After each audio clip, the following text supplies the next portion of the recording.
Imagine your legacy starting with getting kidnapped. Every pill, every antidote, every prescription in the Apothecary Diaries isn't just about medicine. It's also about power. In the Rare Palace, a cure could save your life, but it could also seal your fate. Next episode, next story. Let's do this. Mau Mau is our main character, and her role as a pawn in the political game of the Rare Palace begins with her kidnapping.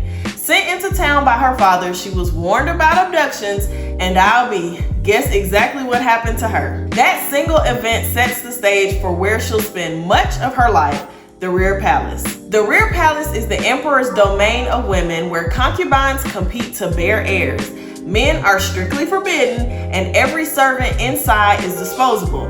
Mau Mau doesn't enter as a concubine, but as a lowly servant, someone replaceable, someone meant to be overlooked. But Mau Mau herself isn't ordinary. She's an apothecary with a sharp mind. Something peculiar we noticed about her in episode 1 is the bandage wrap on her left forearm.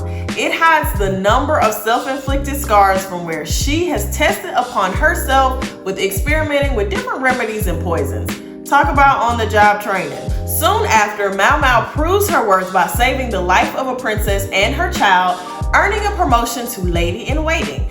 But this doesn't make her safe. Instead, it pulls her deeper into the Rare Palace's dangerous web. The Rare Palace isn't just filled with concubines and servants, it's also filled with political traps disguised as medicine. What looks like healing is often manipulation, and Mau Mau finds herself right in the middle of it all. First, medicine is never neutral. A concubine's sudden illness might not be bad luck. It could be an intentional move to remove her from the emperor's favor. On the other hand, prescribing the right cure at the right time could make you an ally or paint a target on your back. Second, information is as valuable as the medicine itself. Mau Mau doesn't just diagnose and prescribe. She also learns secrets. Who was poisoned, who recovered, and who was left to suffer are pieces of knowledge that can tip the balance of power. And finally, medicine serves as a mask.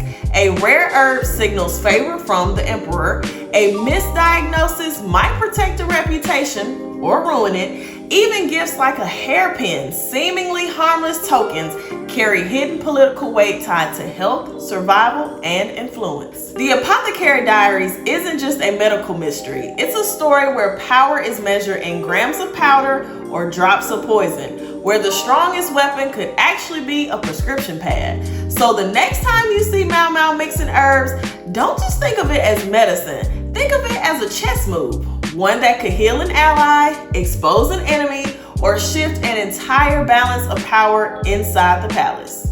And I'm just gonna say this, but this show had way more fan service than I was expecting. The first 60 seconds was crazy, but it mixes that with quirky humor and a sharp, refreshing lead.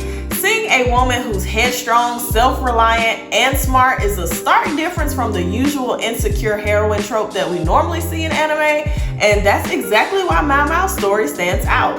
Comment if you think Mau Mau will eventually master the political game she's stuck in, or will her honesty always make her a target? When one arc ends, another one begins. See you next time.